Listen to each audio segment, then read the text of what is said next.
are words that cut so deep they change you forever.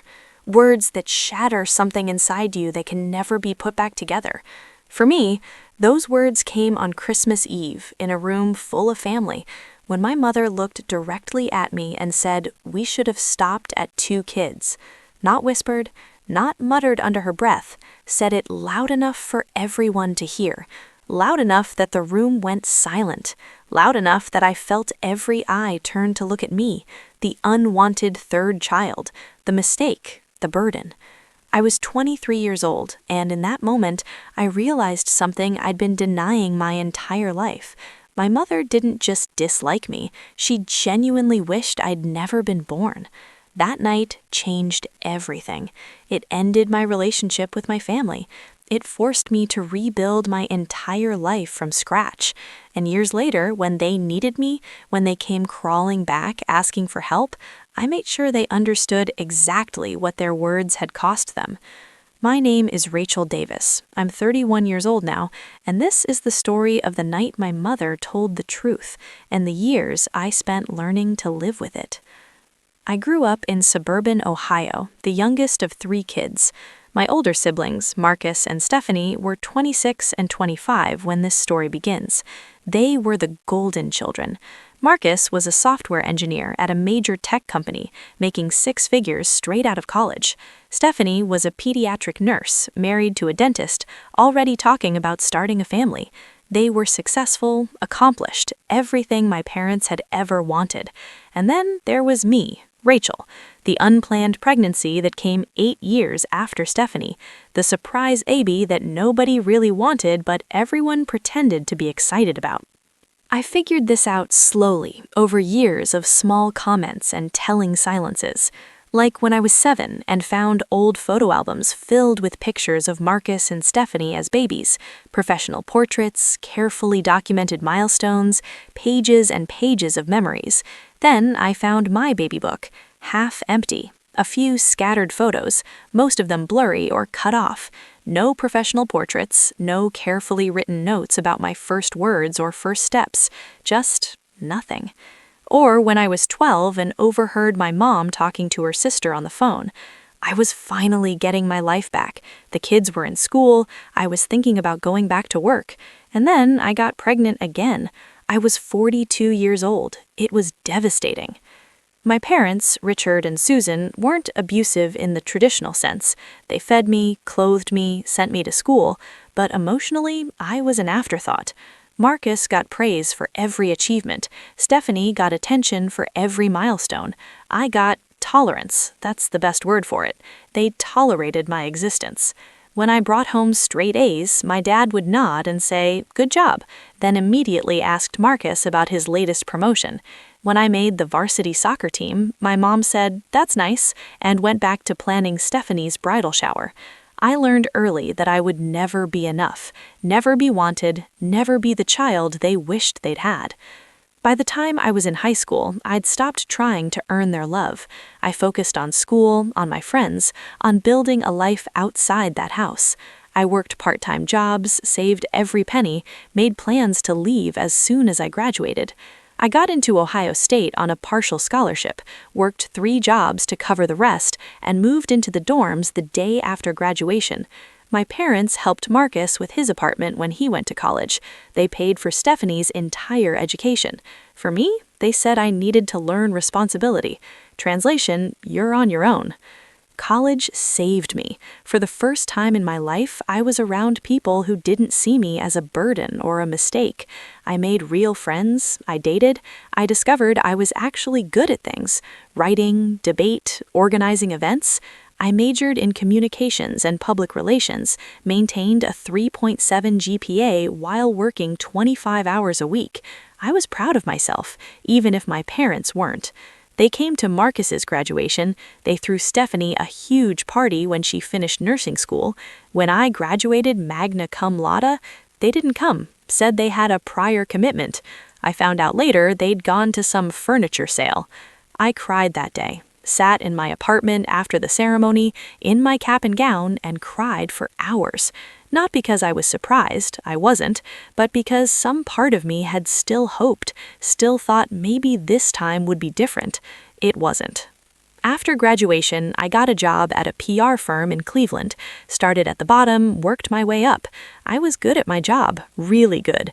Within 3 years, I was managing major accounts, bringing in significant revenue for the firm.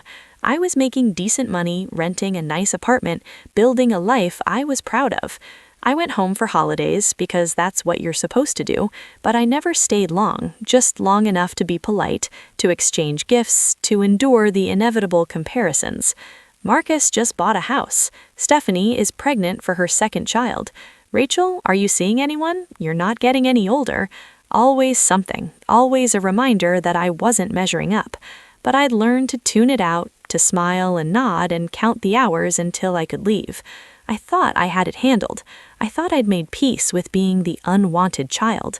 Then Christmas Eve happened. I was 23. It was my first year at the PR firm, and I'd just landed a major client, a regional hospital system that wanted to rebrand their image. It was a huge deal, the kind of account that could make my career. I was excited to tell my family, stupidly thinking they might actually be proud of me for once. The Christmas Eve gathering was at my parents' house, like always. The whole family was there. Mom, Dad, Marcus and his girlfriend, Stephanie and her husband and their toddler, plus my Aunt Linda, Uncle Jeff, and a few family friends. Maybe 15 people total. Dinner was the usual affair. My mom had cooked for days, everything perfect and Martha Stewart-worthy. We sat around the big dining table, passing dishes and making small talk. My dad asked Marcus about work. Marcus launched into a detailed explanation of some project he was working on, and everyone listened like he was giving a TED Talk. Then attention turned to Stephanie, who announced she was pregnant again. Cue the celebration. Hugging, congratulations, my mom actually crying with joy. I smiled and said all the right things, even though something in my chest was twisting painfully. Finally, there was a lull in conversation. My Aunt Linda turned to me.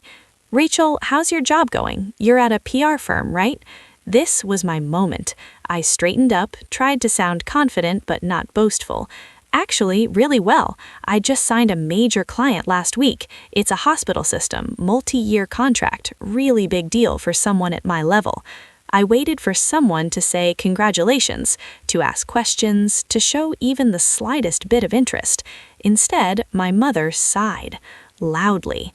I looked at her. She was staring at her plate, jaw tight, that expression on her face that I knew meant she was annoyed.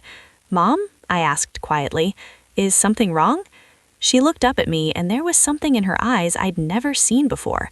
Not just annoyance or indifference, but actual resentment, anger. You know what, Rachel? Her voice was tight. Not everything has to be about you. The table went quiet. I felt my face flush. I was just answering Aunt Linda's question. You always have to make yourself the center of attention, don't you?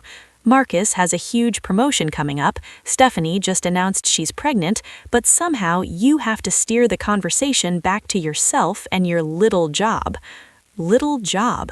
She called it a little job? I'd worked for 3 years to get to this point, and she called it a little job? I wasn't trying to, but she cut me off. This is exactly the problem. You've always been like this, always demanding attention, always making everything about you. Do you know how exhausting it is? I couldn't breathe. Everyone was staring. My dad was looking at his plate. Marcus was studying his wine glass. Stephanie looked uncomfortable but said nothing. No one was defending me. My Aunt Linda tried. Susan, I don't think Rachel was...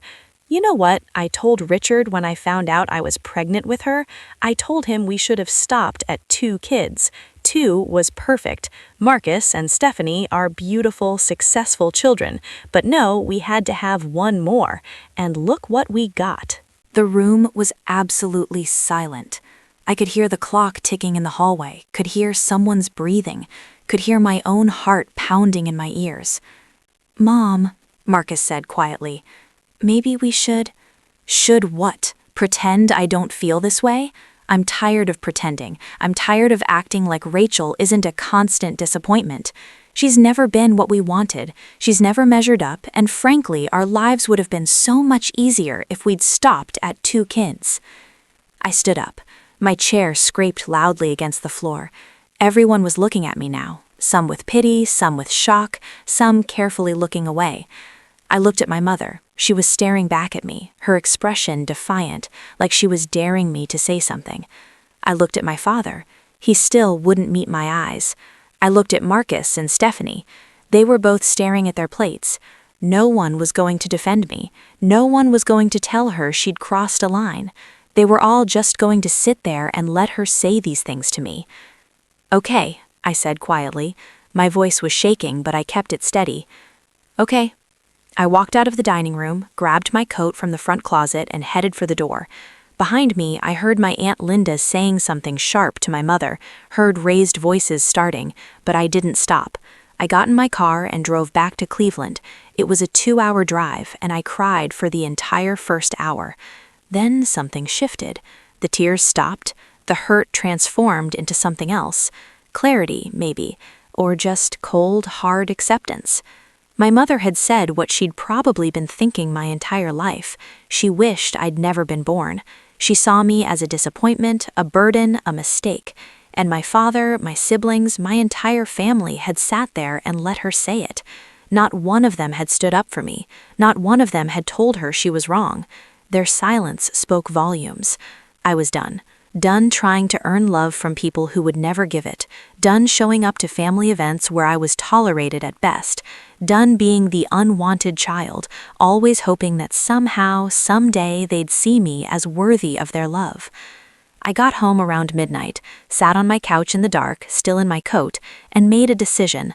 I was cutting them off. All of them. No more holidays, no more phone calls, no more trying. I was going to build a life without them, surround myself with people who actually wanted me around, and never look back. On Christmas morning, I blocked my parents' numbers, blocked Marcus, blocked Stephanie, blocked every family member who'd been in that room and said nothing. Then I sent one text to the family group chat before I left it. "You finally said what you've been thinking for 23 years. Now you never have to see me again. You're welcome." The next 6 months were the hardest of my life. I'd cut off my entire family, which meant I was completely alone. No safety net, no emergency contacts, no one to call when things went wrong. I went to therapy, started processing the decades of emotional neglect and the trauma of that Christmas Eve. My therapist, Dr. Kim, helped me understand that what I'd experienced wasn't just a bad relationship with difficult parents, it was emotional abuse, parentification, scapegoating. I'd been the family scapegoat my entire life, the one who got blamed for everything, the one who could never do anything right. Learning this was painful, but also liberating. It meant none of it was my fault. I wasn't too sensitive, I wasn't dramatic, I wasn't the problem. They were. My family was dysfunctional, and I'd been the target of that dysfunction for 23 years. Understanding this helped me start to heal. I threw myself into work. That hospital contract I'd mentioned at Christmas Eve, it went incredibly well. So well that I landed 3 more major clients in 6 months. My boss noticed, promoted me to senior account manager, gave me a significant raise. I was succeeding professionally in ways I'd never imagined. I also started building a chosen family. My coworkers became friends. I joined a book club, started taking yoga classes, volunteered at a local animal shelter. I met people who liked me for who I was, not despite who I was. People who wanted to spend time with me, who celebrated my successes, who showed up when I needed help. For the first time in my life, I understood what healthy relationships looked like. My best friend, Monica, was someone I met at the PR firm. She was smart, funny, genuine, and when I finally told her about my family, she was horrified. "Your mother said that to you? In front of everyone?" "Yeah." "And no one defended you?" "Nope." "Rachel, that's abuse. You know that, right?" "I'm starting to."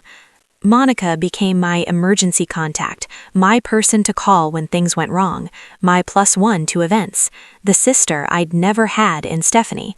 When I got food poisoning and needed someone to take me to urgent care, Monica was there. When I landed a huge promotion, Monica threw me a party. She showed up in ways my biological family never had. And she wasn't alone. My friend group expanded. I started dating someone wonderful, a graphic designer named Alex, who was kind and patient and thought I was amazing exactly as I was. My life was full and happy and completely separate from the family that had rejected me. For 2 years, I heard nothing from my family, complete radio silence. I assumed they were happy to have me gone, relieved they didn't have to pretend to care anymore. I didn't think about them much. When I did, it was with a sort of distant sadness, like mourning people who died. The family I'd wished I'd never existed, the family I actually had, didn't want me, so I let them go. Then, 2 years and 3 months after I left that Christmas dinner, I got a call from an unknown number. I almost didn't answer. I'd gotten good at screaming calls. But something made me pick up. Hello? Rachel, it's Marcus. I froze. How did you get this number? I called your office. Please don't hang up. I should have hung up, but curiosity got the better of me. What do you want? Can we meet? I need to talk to you about something important. No. Rachel, please, it's about Dad. My chest tightened. What about Dad? He had a heart attack. He's in the hospital. It's serious. I felt nothing. No rush of concern, no panic, just a hollow sort of detachment. Okay, that's it? What do you want me to say, Marcus? I want you to come to the hospital. He's asking for you. I laughed, couldn't help it.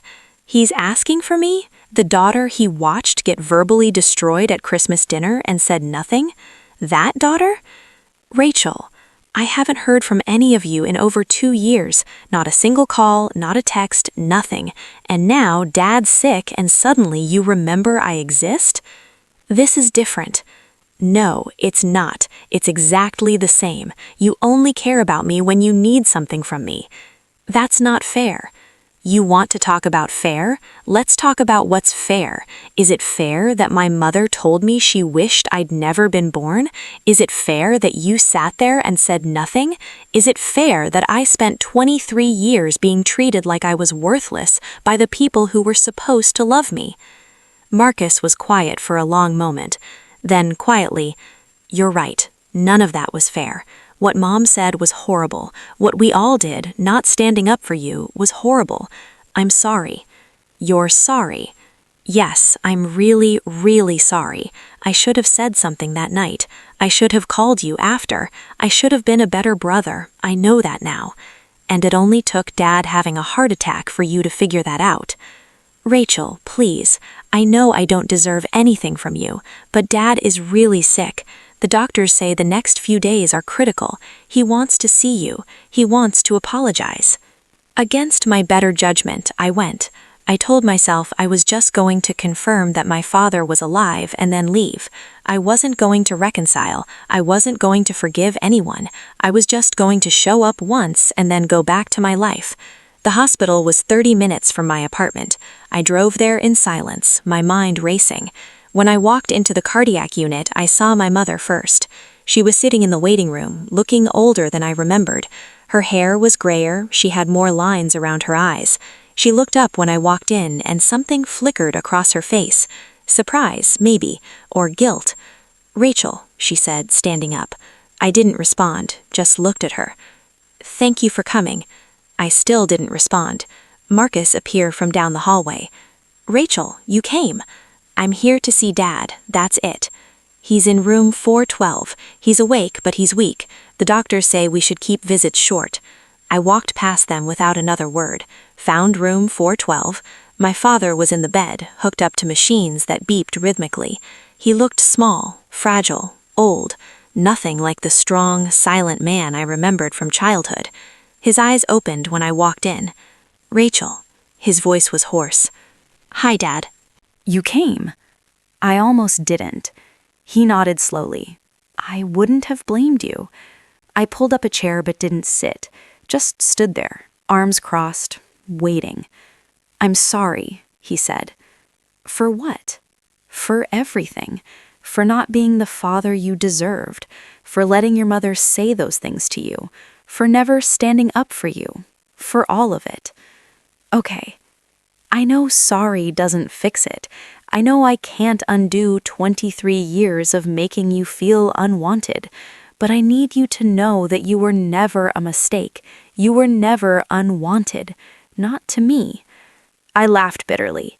You have a funny way of showing it. I know. I was a coward. Your mother, she's a strong personality, and I took the easy route. I let her set the tone in our house, even when I knew she was wrong, even when I knew she was hurting you. So this is Mom's fault?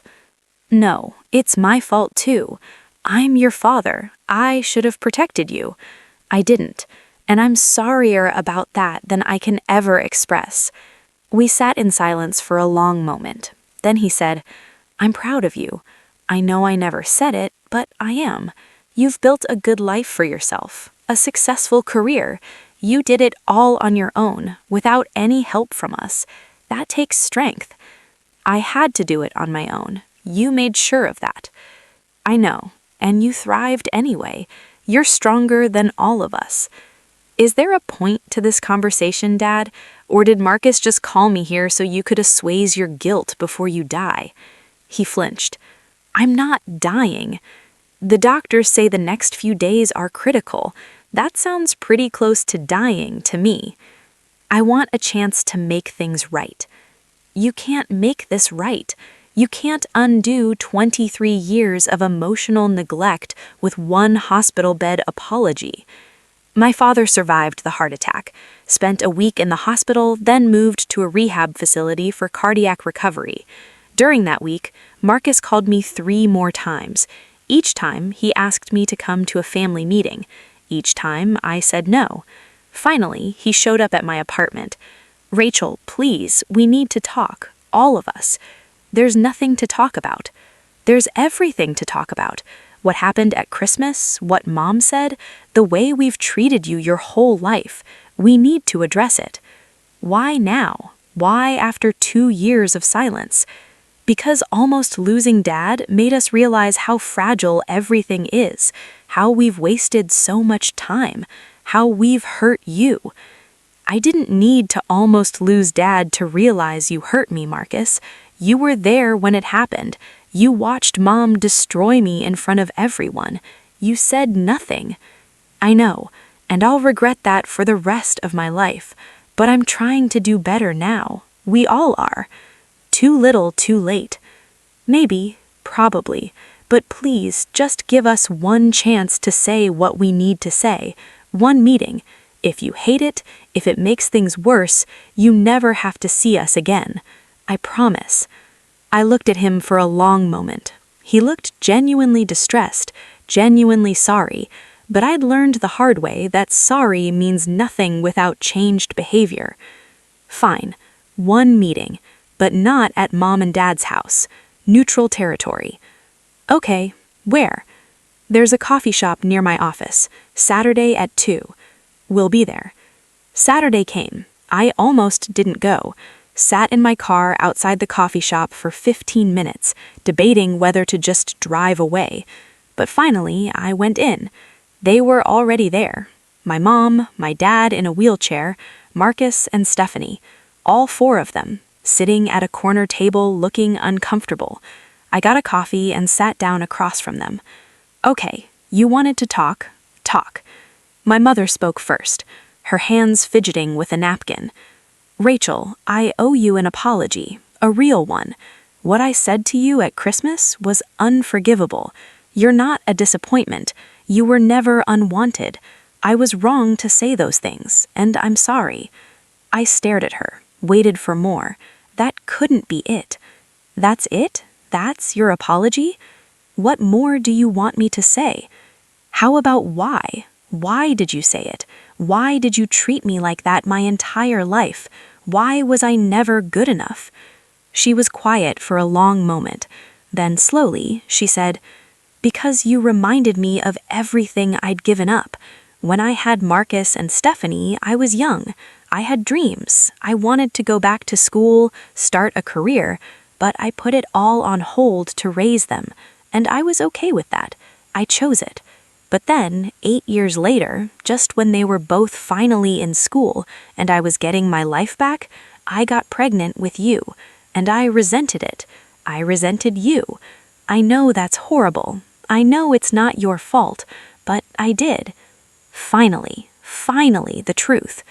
So you punished me for existing, for being born, for something I had absolutely no control over. Yes, and that was wrong. You didn't ask to be born. You didn't do anything wrong. I did.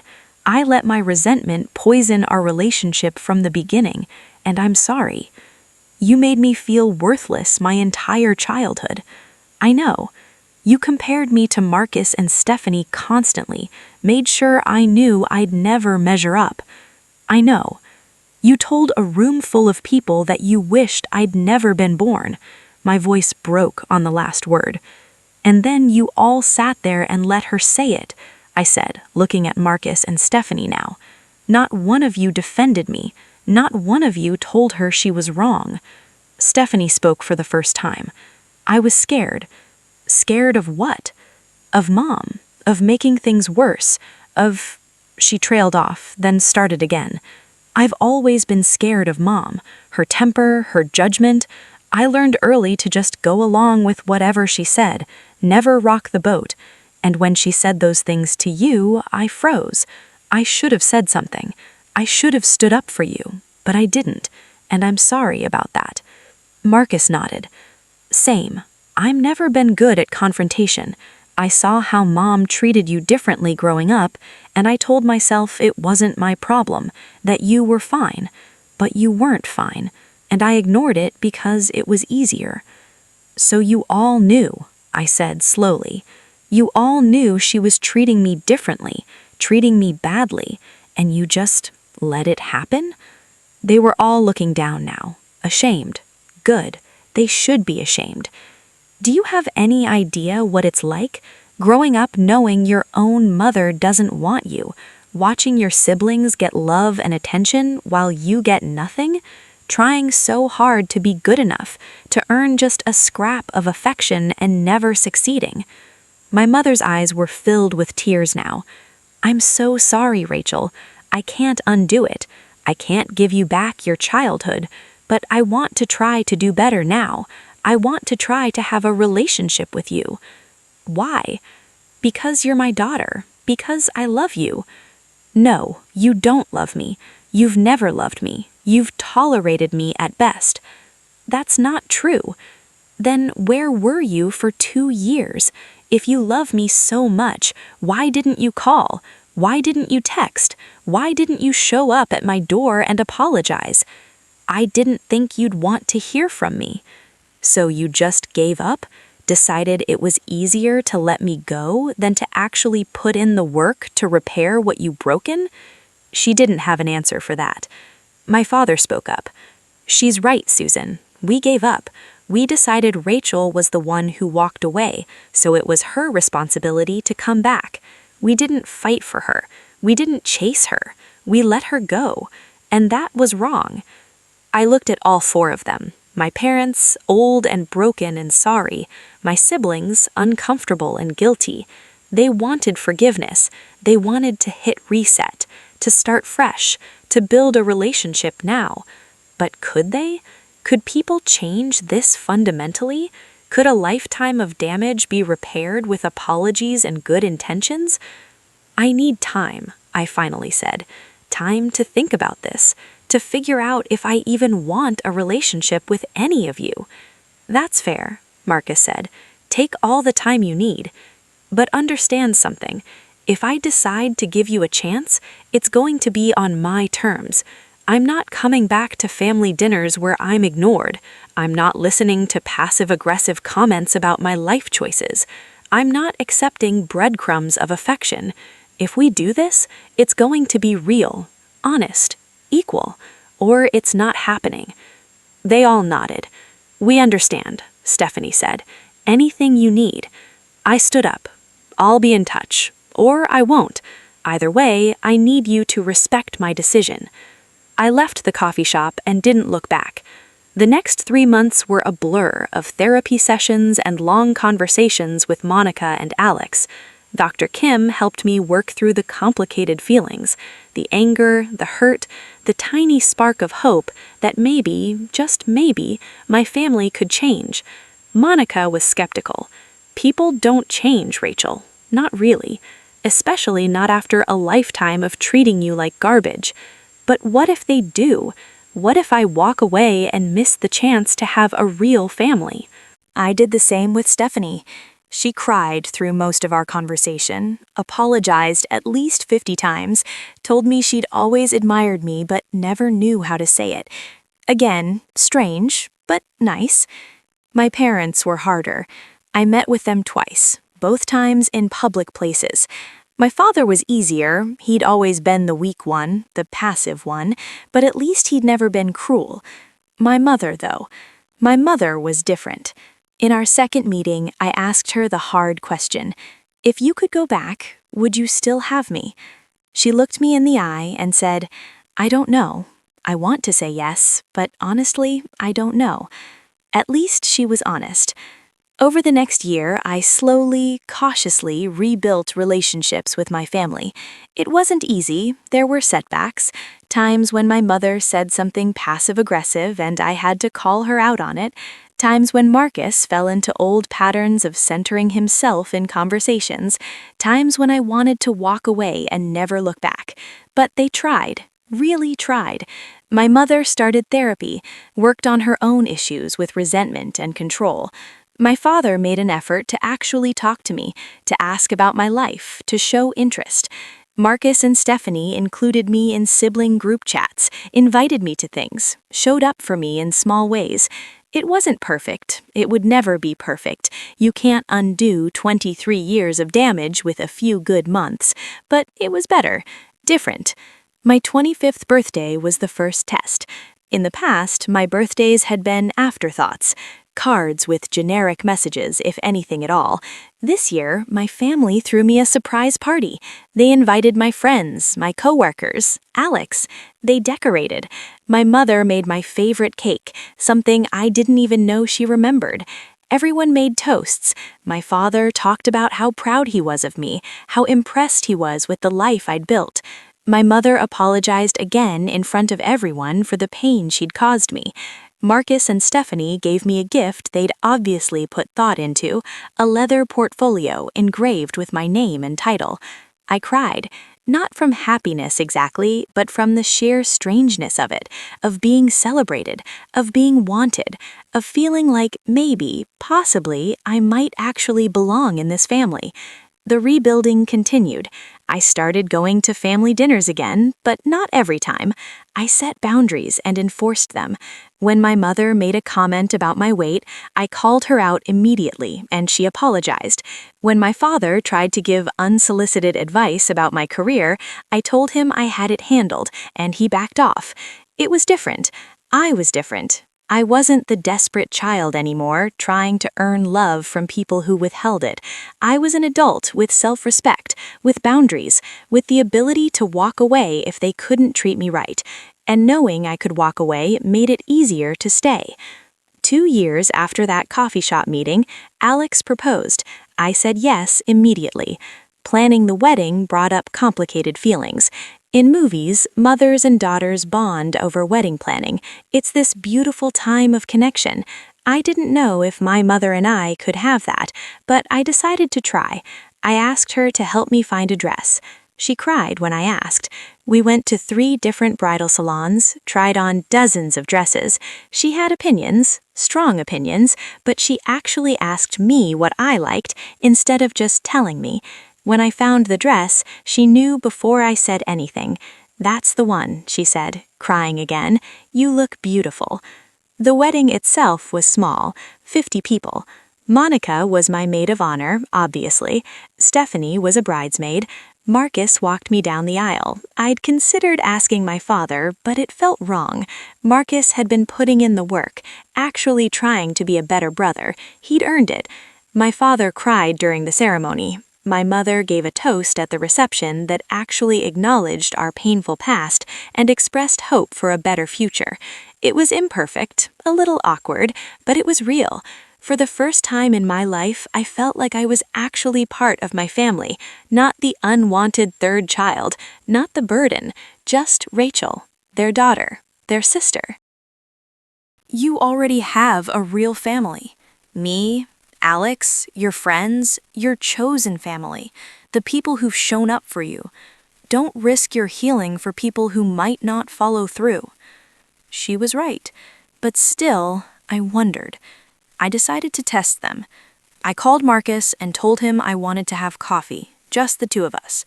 He agreed immediately, showed up on time, and for the first time in our lives, we had a real conversation. He told me about his own struggles with our mother's expectations, how he'd always felt like he had to be perfect, how exhausting it was. He asked about my life, actually listened to my answers, seemed genuinely interested. It was strange, but nice. Alex and I honeymooned in Italy, spent 2 weeks eating pasta and drinking wine, and being blissfully happy. When we got back, there was a package waiting at our apartment. Inside was a photo album. My mother had put it together, a complete album of my childhood, with photos she'd apparently been collecting and organizing, pictures I'd never seen before, notes about milestones I didn't know she'd remembered, and on the first page, a handwritten letter. Rachel, I can't give you back the childhood you deserved. I can't undo the pain I caused, but I can give you this, proof that even when I was too broken to show it, I was paying attention. I was there, and I'm sorry I made you feel like you weren't wanted. You were always wanted. I just didn't know how to show it. I love you, I'm proud of you, and I'm grateful every day that we didn't stop at 2 kids. Mom. I'm 31 now. Alex and I are talking about starting a family, which terrifies me. What if I'm like my mother? What if I resent my kids? What if I mess them up the way I was messed up? Dr. Kim reminds me that awareness is half the battle. I know what not to do. I know what damage looks like. I can break the cycle. My relationship with my family is still complicated. My mother and I will never be best friends. There's too much history, too much hurt, but we have something now. A relationship built on honesty and effort and the slow, painful work of healing. My father and I have lunch once a month. He tells me stories about his childhood now, opens up in ways he never did before. I'm starting to understand him better, to see him as a full person instead of just the dad who failed me. Marcus and I are actually close now. He calls to ask for advice, he remembers my birthday, he shows up. Stephanie and I are still working on things. She has a harder time breaking out of old patterns, but we're trying. Sometimes I look at my life and feel overwhelmed by how much has changed. From that night on Christmas Eve when my mother said she wished I'd never been born, to now, where I have a family that actually tries. It's not perfect. It never will be. Some wounds don't fully heal. Some damage can't be completely undone. But it's better. So much better than I ever thought possible. People ask me if I regret cutting off my family for those 2 years. I don't. It was necessary. I needed to learn who I was without them, to build a life that wasn't defined by their rejection. I needed to understand that I was worthy of love, even if they couldn't give it to me.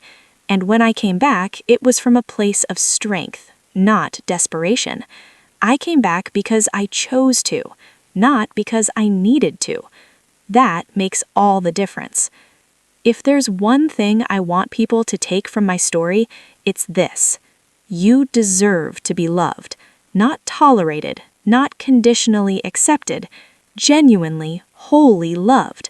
And if the people who are supposed to love you can't or won't, that's not your fault. It's not your responsibility to fix them or change them or make them see your worth. Your responsibility is to yourself, to protect yourself, to build a life that makes you happy, to surround yourself with people who see you and value you and show up for you. Sometimes people can change. My family changed, slowly and painfully, and we managed to build something new from the ashes of what was broken.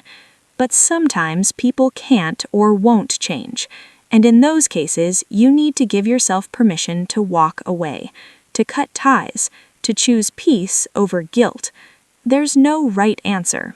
Every situation is different. Only you can decide what's best for you. But whatever you decide, make sure you're deciding from a place of self-love, not self-sacrifice. Make sure you're protecting your healing, not jeopardizing it to make other people comfortable. To anyone out there who's heard similar words from their parents, that they're unwanted, that they're a disappointment, that they're a burden, please know, you're not. You're not any of those things.